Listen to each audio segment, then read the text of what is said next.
So, good day everyone. Today I will be presenting our paper entitled Exploring the Use of TimeGAN to Synthesize Ambient Vibrations for Earthquake Monitoring Systems.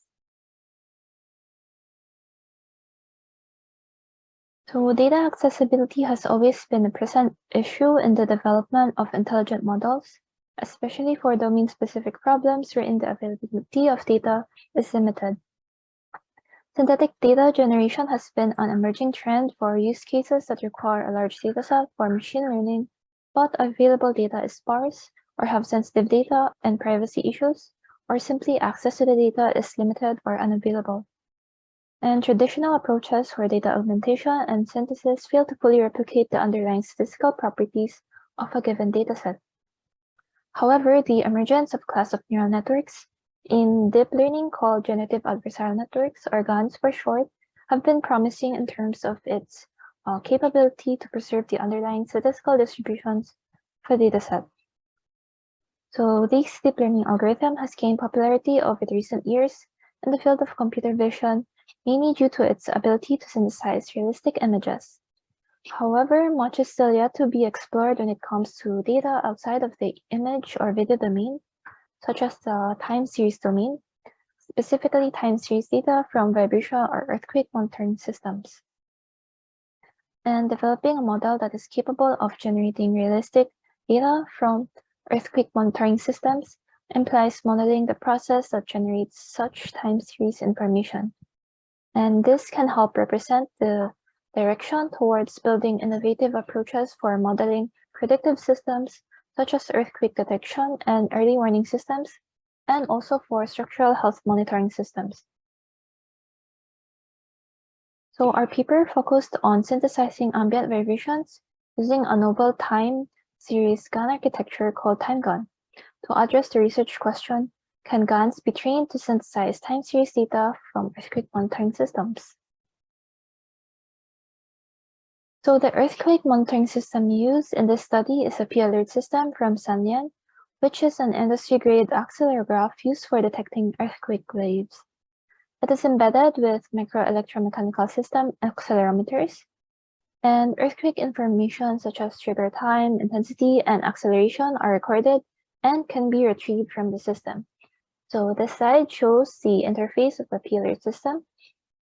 And the P-alert system also uses a sampling rate of 100 Hz, which records 100 readings per second.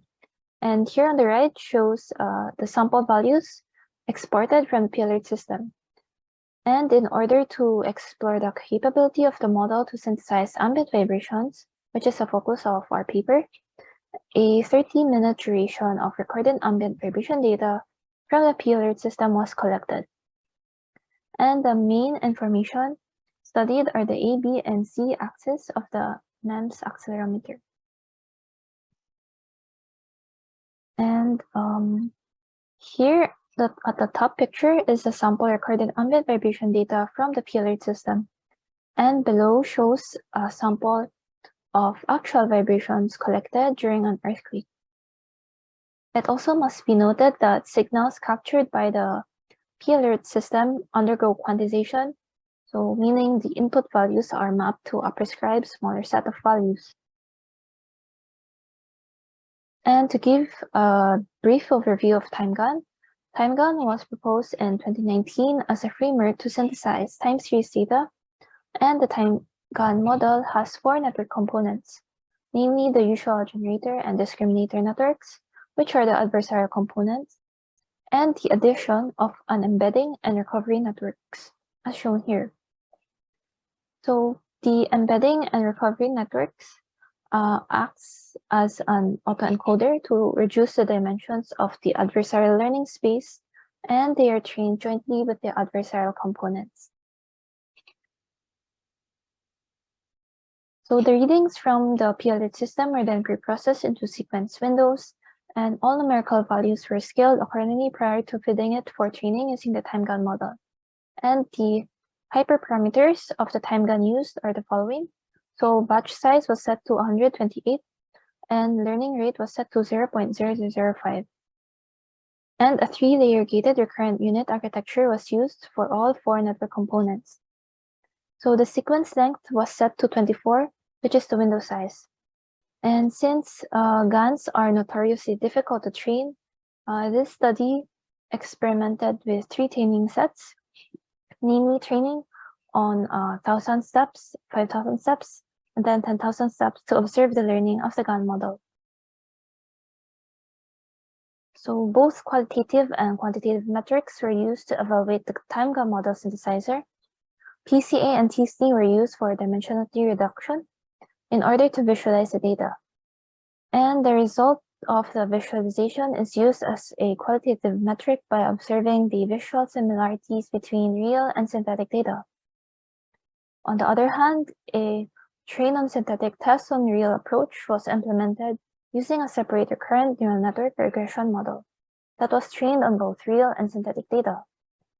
And then both real and synthetic models were then tested using data from the real testset to get the mean absolute error and mean squared log error of each.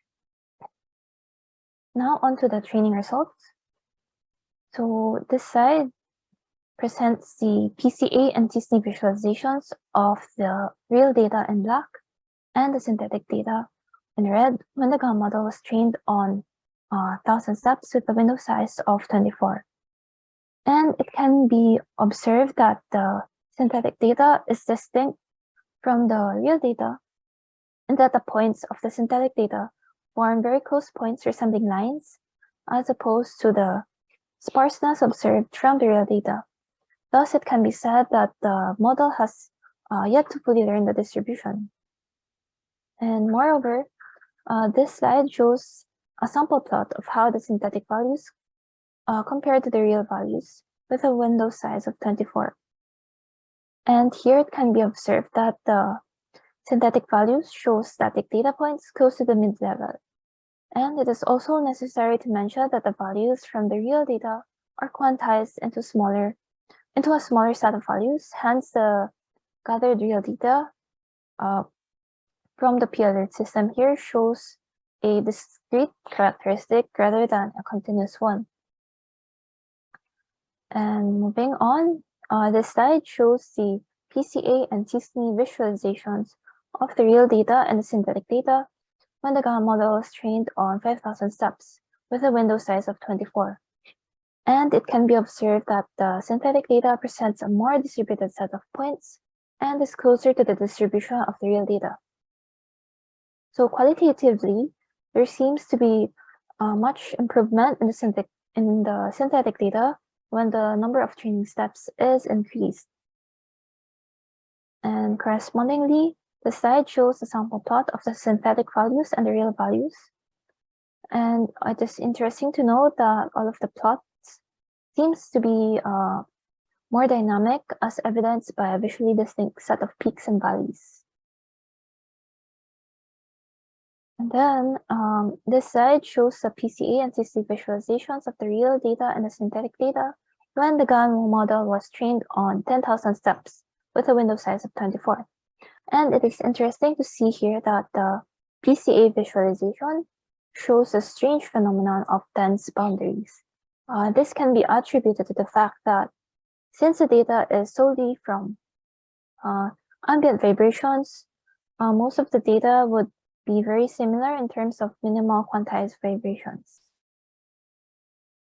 And moreover, this slide presents the synthetic and the real sample values. So compared to the real samples, the synthetic sample shows narrower peaks and valleys compared to the plot from the 5,000 steps. And this could be attributed to the fact that there is twice the amount of training steps than there were before. So other than the number of training steps, other hyperparameters may also be adjusted to determine the effectiveness of improving the model. So it is worth exploring a larger window size, as a comparison of real and synthetic samples show that a window size of 24 is relatively small to have sufficient quantized values over a given sequence. This is due to the fact that a small amount of data points makes it more difficult for the model to determine the trend in the time series data. So therefore, another GAN model was trained over a window size of 100 this time.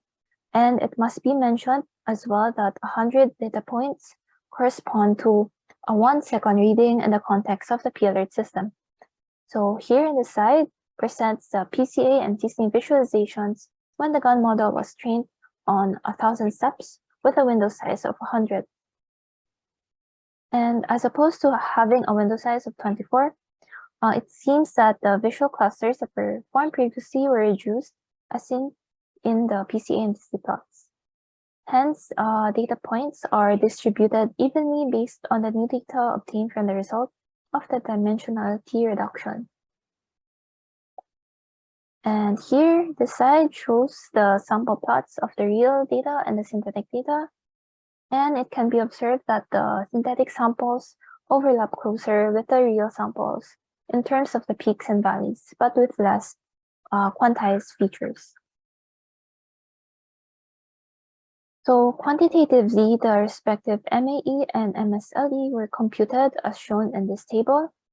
And it is intriguing to know that the values are close to 0. However, it can be observed that the synthetic MAE and MSLE have larger values than that of the real MAE and MSLE.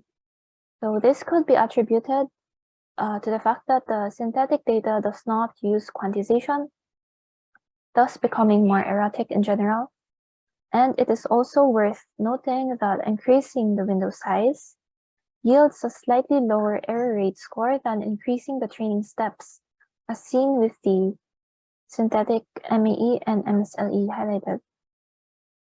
So having smaller values on a window size of 100 than that of the real MAE and MSLE on a window size of 24.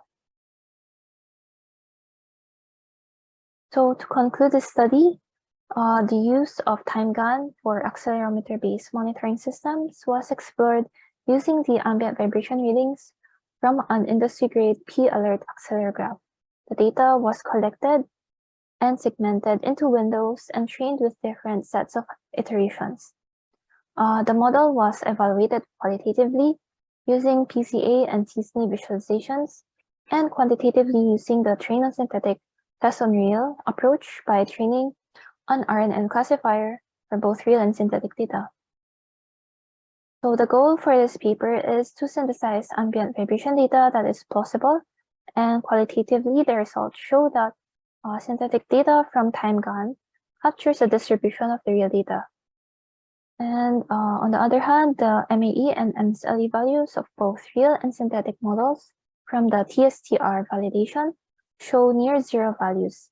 However, there is still a difference in terms of the MAE and MSLE values of the synthetic model compared to the real model. It is also observed that increasing the window size seems to yield a better overall visual and numerical result, but this may be caused by overgeneralizing the data due to the large amount of data that is summarized. And that is all for my presentation. Thank you very much.